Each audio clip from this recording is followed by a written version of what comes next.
ओम की ध्वनि ओ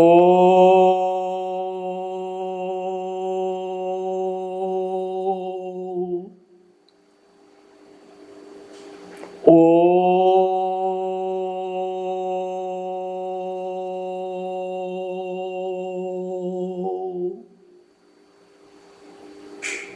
ओ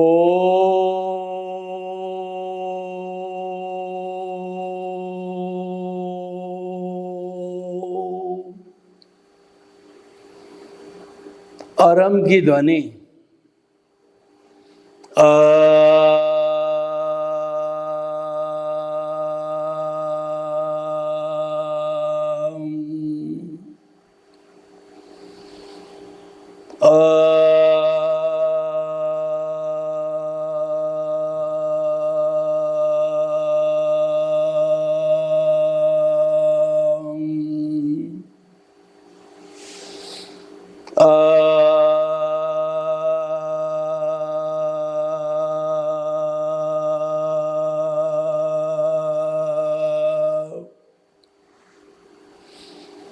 भाई और बहनों, मातृशक्ति को नमन। आज का हमारा बहुत सुंदर विषय अंत्योदय एवं सर्वोदय। यह विषय समस्त लोगों को साथ लेकर चलने का विषय है। यानी सर्वोदय का अर्थ यह है, अगर हम राष्ट्रीय स्तर पर बात करें तो भारत के 130 करोड़ की जो जनता है, हर व्यक्ति भारत की प्रॉपर्टी का मालिक है, हिस्सेदार है और उसको आगे बढ़ने के समान अधिकार मिलने चाहिए। इसीलिए हमारा जो संविधान बना, बाबा साहेब अम्बेडकर की अध्यक्षता के अंदर संविधान बना, उस संविधान के अंदर सबको एक समान अवसर दिए जाने की बात हुई। उसको सर्वोदय कहते हैं, सबका उदय होना चाहिए। Everybody should rise. हर व्यक्ति को समान रूप से प्रोग्रेस करने के अधिकार मिलने चाहिए। यह बात अलग है कि कोई भाग्यशाली है, कोई पुण्यशाली है, किसका पुण्य प्रबल है, उसको कुदरत का सहयोग मिलता है और वो आगे से आगे बढ़ता ही रहता है। और कोई बेचारा अभागा है और उसके पापोदय है तो कुदरत का सहयोग नहीं मिलता, क्यों? कुदरत तो कहती है कि हुआ सो न्याय। मैं जो कुछ करती हूँ हर प्राणी के साथ न्याय करता हूँ। मैं मेरी तरफ से कुछ न तो जोड़ के देती हूँ न घटा कर के देती हूँ।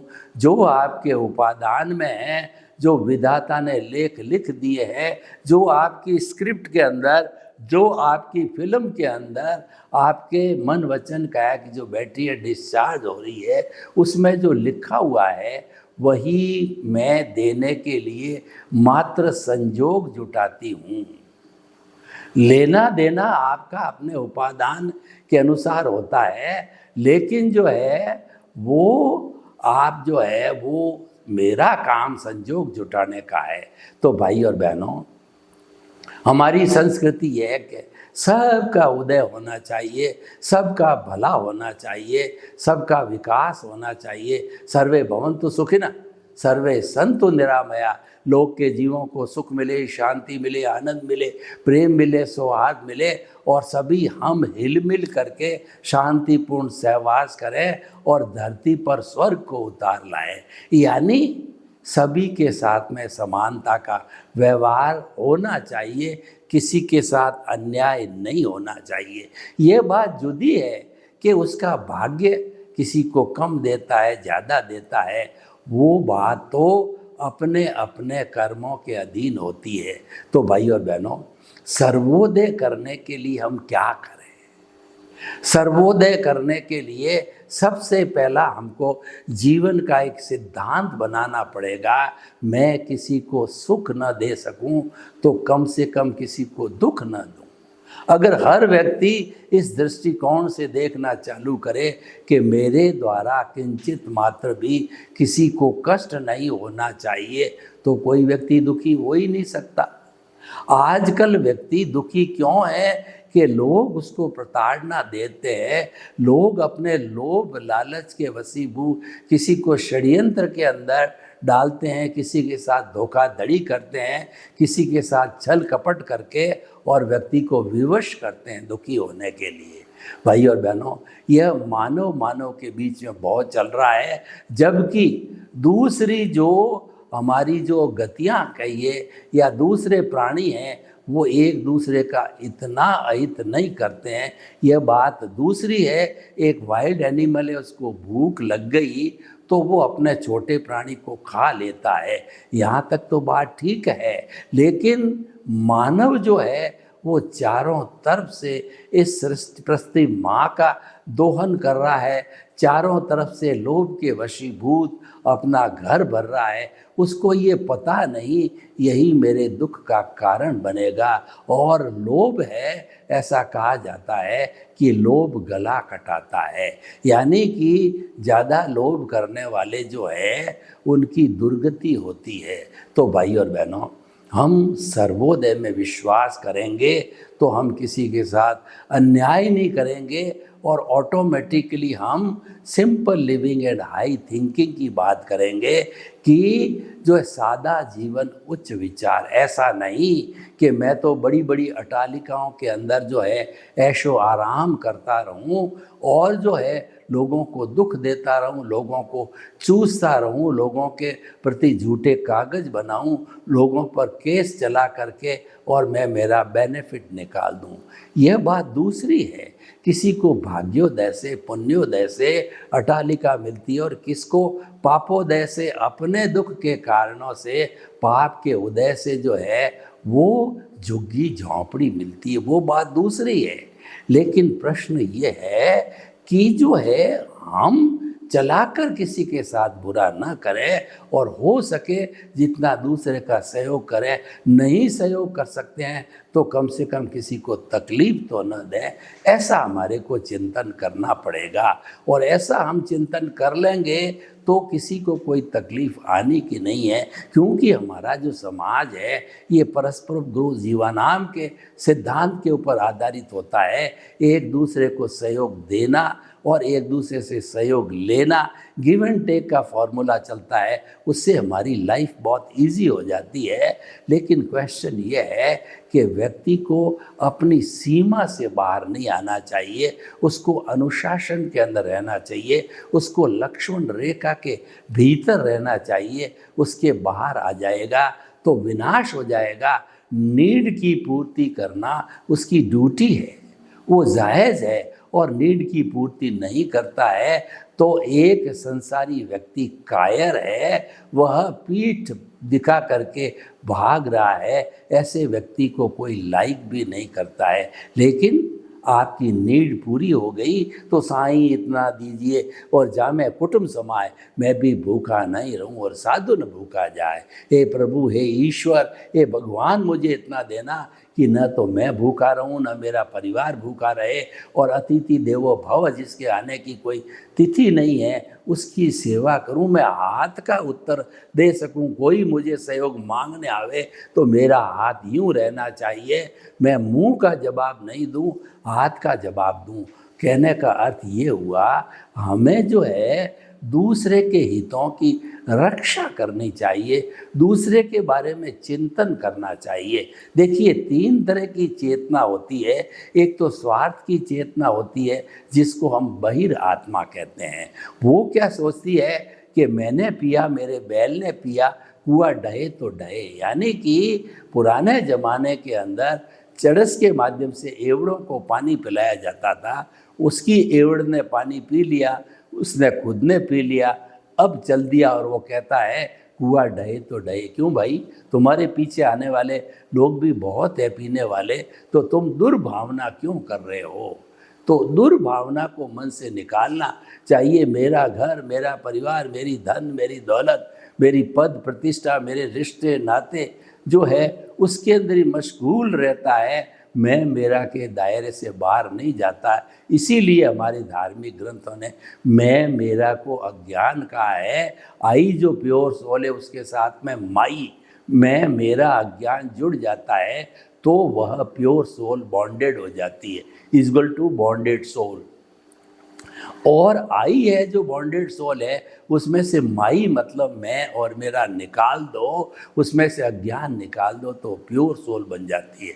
तो क्वेश्चन ये है, हमारे भीतर अज्ञान है, उसमें ज्ञान का दीपक जलाओ और उस अज्ञान तिमिर को भगाओ, हटा दो, मुख्य बात। और जब हमारा ज्ञान मिट जाएगा तो हमको सनातन सत्य मिलेगा, ultimate reality of this universe मिलेगी, सार्वभौम सत्य मिलेगा कि आखिर सत्य क्या है।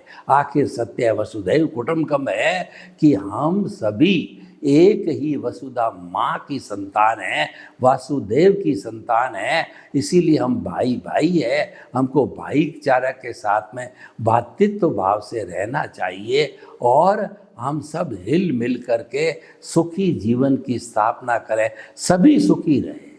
होता क्या है आज के युग के अंदर, व्यक्ति पराये दुख डूबला है, दूसरे का जो सुखी देख करके वो भीतर ही भीतर उबलता है कि मेरे पड़ोसी मकान 5 मंजिला, मेरे 1 मंजिला ही है, उसका मकान ढह जाए, उसके इनकम टैक्स की रेड पड़ जावे, वो बीमार हो जावे, उसके घाटा लग जावे, उसका सर्वनाश हो जावे। ऐसी भावना रखना है, ये नेगेटिव थिंकिंग है। और पता नहीं उसका तो बुरा होगा या नहीं होगा, लेकिन जिस क्षण आपने जो है गड्ढा खोद दिया, आप तो उसी क्षण गड्ढे के अंदर गिर गए। आपने दुर्भावना की तो दुर्भावना करते ही भयंकर कॉज जो है वो प्रतिष्ठित आत्मा के जो पुरुषार्थ के कारण और वर्तमान के अज्ञान, वर्तमान का मिथ्या ज्ञान, मिथ्या दर्शन और मोहनीय कर्म की एप्लीकेशन हो गई, और एप्लीकेशन होकर के भयंकर कॉज पड़े, कर्म शरीर बना, अगले जन्म में वही तुम्हारे को भुगतना पड़ेगा। तो भाई और बहनों, हम किसी के प्रति बुरा क्यों सोचें? हमें हमेशा जो है वो जो करुणा, मैत्री, प्रमोद, करुणा, मध्यस्थता की भावना रखनी चाहिए। इसका अर्थ ये है कि समस्त प्राणियों के साथ में मैत्री करो, मित्रता करो, मेरा कोई दुश्मन नहीं है, सभी लोग मेरे मित्र हैं, सबका सर्वोदय होना चाहिए, सबका अंत्योदय होना चाहिए और प्रमोद भावना होनी चाहिए कि मेरे गांव का व्यक्ति आगे बढ़ रहा है, मेरा भाई आगे बढ़ रहा है, मेरे देश का व्यक्ति आगे बढ़ रहा है, मेरे प्रांत का व्यक्ति आगे बढ़ रहा है। तो हमें जो है उसमें खुशी होनी चाहिए। ये प्रमोद भावना है, ये रखी जानी चाहिए। मैत्री, प्रमोद, करुणा, और करुणा की भावना होनी चाहिए। कोई बेचारा दुखी है, उसके दुख को देख करके प्रसन्नता जाहिर नहीं करनी चाहिए, बल्कि हमें भी उसके दुख को शेयर करने के लिए उसको सांत्वना देनी चाहिए कि भाई ये दुख भी जाने वाला है, यह भी चला जाएगा, ये उदय प्रारब्ध के अधीन आया है, तुम चिंता मत करो, ये जाने के लिए आया है। दुख जा रहा है, सुख जा रहा है, आयु जा रही है, कोई रहने के लिए आया नहीं, कोई स्थायी नहीं है। तुम श्रद्धा और सबूरी रखो, अपनी शुद्ध आत्मा के अंदर श्रद्धा रखो और धैर्य रखो, ये दुख अपने आप चला जाएगा, ये दुख के बादल अपने आप छट जाएंगे। तो भाई और बहनों, सर्वोदय कीजिए। और अंत्योदय का अर्थ होता है हम सभी हिल मिल करके, जो अंतिम ग्रास रूट का व्यक्ति है, रिमोट गांव का व्यक्ति, जिसके पास न शिक्षा है न साधन है और वो अभावग्रस्त है, उसको ऊपर उठाने के लिए हम प्रयोग करें और उसको ऊपर उठाने के लिए हम सहयोग करें, जिसको कि हमारे समाज के अंदर कहा गया है तन की सेवा, मन की सेवा और धन की सेवा। ये सेवा उन लोगों के साथ की जानी चाहिए जो कि अभावग्रस्त है, जो कि अंत्योदय वाले लोग हैं, वो लास्ट श्रेणी के लोग हैं, उनका भाग्य काम नहीं कर रहा है, इसी कारण वो अभावग्रस्त हैं, वो दुखी है, वो झुग्गी झोंपड़ी वाले हैं, जहाँ न तो लाइट मिलती है, मच्छर काटते हैं, बरसात के दिनों के अंदर पानी टपकता है, ऊपर से बराबर जो है सोने की जगह नहीं है, ऐसे, और 3 जून की रोटी नहीं है, ऐसे जो है वो बहुत से लोग हैं हमारे भारतवर्ष में 50% पॉवर्टी के नीचे जीवन यापन कर रहे हैं। तो ऐसे अभावग्रस्त लोगों का और अंतिम छोर के लोगों के बारे में चिंतन करना, उनका डेवलपमेंट करना, उनको रिहेबिलिएशन करना, उनको एक कॉलोनी बना करके बसाना, उनको रोजगार देना, ये सारा चिंतन जो है किया जाना चाहिए। इसको कहते हैं नर की सेवा, नारायण की सेवा। अगर आप भूखे को भोजन दो, प्यासे को पानी दो, बीमार का ट्रीटमेंट करो, जिसके घर नहीं है उसके रैन बसेरा बसाओ, तो जितना जितना हम सहयोग की भावना रखेंगे, अपने खुद की पॉकेट के आधार पर वो सहयोग करेंगे, वो सहयोग वास्तव में उन अभावग्रस्त लोगों के लिए एक बहुत बड़ी संजीवनी का काम करती है। उससे उनका काम निकल जाता है, उससे उनका जो है वो जो कहना चाहिए जीवन है वो निश्चित और निश्चिंत हो जाता है। तो भाई और बहनों, अंत्योदय और सर्वोदय की बात हमने जो है व्यवहार जगत के अंदर बहुत की है। हमारा सनातन सत्य व्यवहार जगत और निश्चय जगत दोनों को साथ लेके चलता है, दोनों की ब्लेंडिंग में विश्वास करता है, दोनों के आपस के अंदर जो है वो मिलाव के लिए विश्वास करता है कि दोनों मिलकर के कोई तरक्की करे। और एक जगत के तरक्की करने से तरक्की होती भी नहीं है, तरक्की द्वैत के अंदर होती है। भीतरी जगत और बाहर के जगत दोनों में हमारी प्रोग्रेस होनी चाहिए। बाहर की प्रोग्रेस तो आध्यात्मिकता हो गई। आध्यात्मिकता स्थायी कब रहेगी? जब बाहर की जो है वो तो भौतिकता हो गई। भौतिकता स्थायी कब रहेगी कि उस पर आध्यात्मिकता का अंकुश होगा। बिना अध्यात्म के अंकुश के भौतिकता जो है लंबे समय टिक नहीं पाती है। तो भाई और बहनों, आध्यात्मिक जगत की बात करें कि अध्यात्म जगत सूक्ष्म का जगत है, प्रभु का जगत है, वो आनंद का जगत है, और वो ऐसा जगत है कि वहाँ प्रभु की प्राण प्रतिष्ठा होकर के वो मंदिर में विराजमान है। ये शरीर है, मंदिर है, पिछले जन्म के कर्म के भुगतान के लिए मिला है। इसीलिए इसको शुद्ध रखना चाहिए, साफ रखना चाहिए। और भीतरी बात करूं तो नकारात्मक सोच बिल्कुल नहीं होनी चाहिए, सकारात्मक सोच होनी चाहिए। जितनी जितनी सकारात्मक सोच होगी उतना उतना हमारे भाइयों का हम अंत्योदय और सर्वोदय कर पाएंगे। ये अंत्योदय और सर्वोदय जो है ये पर कल्याण की योजना होती है। ये वसुधैव कुटुंबकम से जुड़ी हुई होती है। ये परार्थ की भावना है, परमार्थ की भावना है कि मैं भी जीऊँ, मेरा पड़ोसी भी जियो और जीने दो के सिद्धांत के ऊपर आधारित होता है। तो भाई और बहनों, अंत्योदय और जो है सर्वोदय का अर्थ हुआ कि हमारे को जो है सर्व कल्याण की, सर्व मांगल्यम की बात करनी चाहिए। सबका भला हो, उसमें हमारा भला निहित है। और कहा गया है जो दूसरे के आंसू पहुँचता है, ईश्वर उसकी आंखों में आंसू आने ही नहीं देते हैं। हमारे भले की जहाँ तक बात है, अगर हम दूसरे का भला करें तो हमारा भला उसके अंदर निहित ही रहता है, अलग से नहीं होता है। तो भाई और बहनों, अंत्योदय और सर्वोदय के माध्यम से हमारे समाज के अंदर एक माहौल बनाना है कि समस्त, चाहे कोई किसी जाति का हो, लिंग का हो, भाषा का हो, कोई जेंडर हो, कम योग्यता वाला हो, ज़्यादा योग्यता वाला हो, कोई पैसे वाला हो, कोई कम पैसे वाला हो, कोई बिना पैसे वाला हो, सभी हमारी इस सोसाइटी के अंग है और हमारे सोसाइटी के वो सदस्य है। सब के साथ में समानता का व्यवहार होना चाहिए, रेस्पेक्ट का व्यवहार होना चाहिए। उसकी जो है वो कहना चाहिए कि आज उसके ऊपर कोई भी जो है आत्मविश्वास पर चोट नहीं आनी चाहिए। तो भाई और बहनों, आइए आज विषय को जो है हम और गहराई से चिंतन करें कि सर्वोदय होने से क्या होगा। देखिए, हमारे को अगर समाज को राम राज्य बनाना है तो सर्वोदय अंत्योदय हमारे सहयोगी कारक जो है वो तत्व है। यानी कि आपने यह चिंतन रखा कि सबका भला हो और किसी के साथ बुरा नहीं सोचते हो, तो निश्चित मानिए कि उन वाइब्रेशंस का इफेक्ट है, आप तक पॉजिटिव आया, अगला व्यक्ति भी आपके बारे में सोचना चालू कर देगा कि ये महानुभाव हम लोगों का इतना भला चाहते हैं तो इनका खुद का भला हो, इनको कोई कष्ट ना हो, तकलीफ ना हो, हमारी बहुत बहुत दुआ हैं।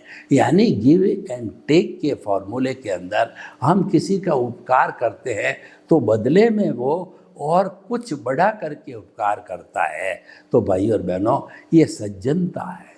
सज्जन व्यक्ति होता है, उपकारी होता है। एक उदाहरण देना चाहता हूँ कि एक जो तालाब के किनारे एक बाबा जी की कुटिया थी और बाबा जी रोज़ पानी भरने के लिए गगरी को लेकर के तालाब जाते, डुबाते तो हमेशा एक काला बिच्छू आके उसको काट देता है और खून आता है और बाबा जी उसको झड़क करके पुनः उस तालाब के अंदर डाल देते हैं। और एक उसके पास में युवक का भी मकान था। उसी समय वो बालकोनी में आके खड़ा हो जाता और देखता रहता कि ये जो है साधु महात्मा क्या करते हैं, वही रूटीन की प्रक्रिया। एक दिन उससे रहा नहीं गया और उस युवक ने पूछ लिया कि महात्मा जी, ये तो कुटिल स्वभाव का है, ये आपको रोज़ रोज़ 10 के जहर चढ़ाते हैं, लेकिन फिर भी आप रोज़ रोज़ इसको क्षमा करके पानी में डाल देते हो, आपको तो जो है इसको जिंदा नहीं छोड़ना चाहिए।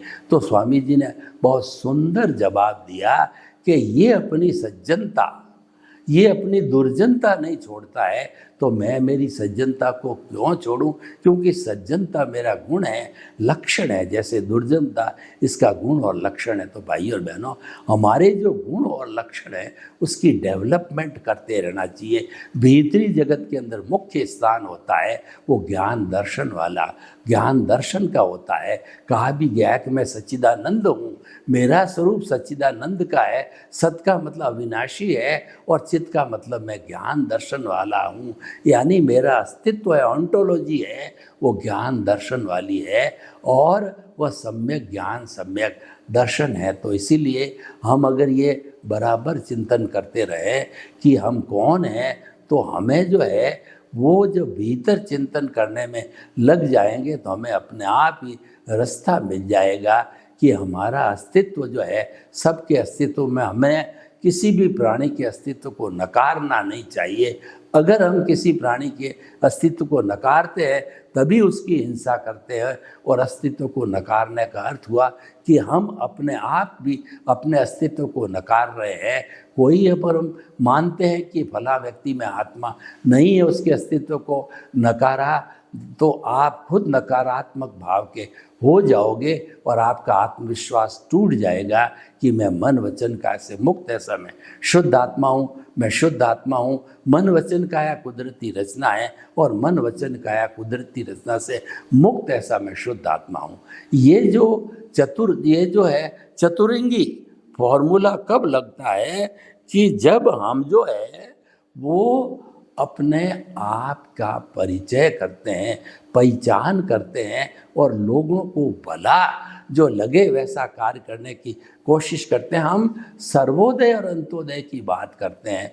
जब ये करने लग जाता है तो ऑटोमेटिक हमारे भीतर एक परिवर्तन आता है।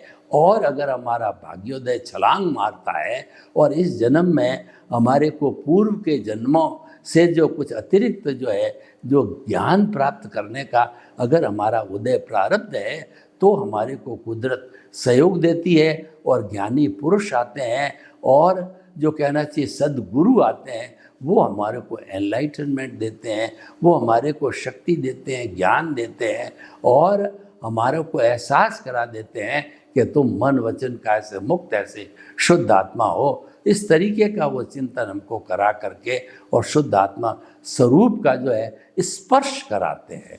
देखिए, स्पर्श होता है सम्यक दर्शन से स्पष्ट होता है, स्पर्श होता है। जिस प्राणी को सम्यक दर्शन का स्पर्श हो गया, मान के चलिए कि वो कभी न कभी अर्धपुर्गल परावर्तन के अंदर जितना परमाणु घूमता है समय में, उसमें वो कभी न कभी सिद्ध बुद्ध और मुक्त है अवश्य बनेगा, क्योंकि उसको स्वाद मालूम हो गया है, जो है शाश्वत सुख का स्वाद मालूम हो गया है, उसको अपना आत्मा का अस्तित्व मालूम हो गया है।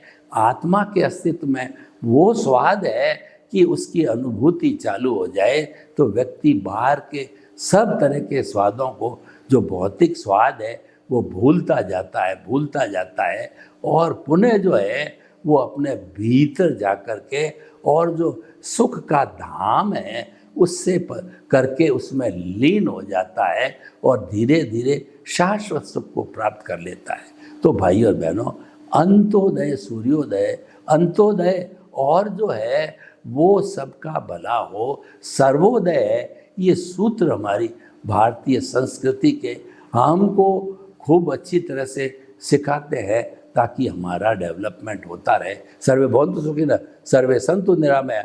लोग के जीवों को सुख मिले, शांति मिले, आनंद मिले, प्रेम मिले, सौहार्द मिले और हम सभी सर्वोदय और अंत्योदय की भावना से परहित का ध्यान रखें। आपके प्रति मंगल भावना। ओम शांति।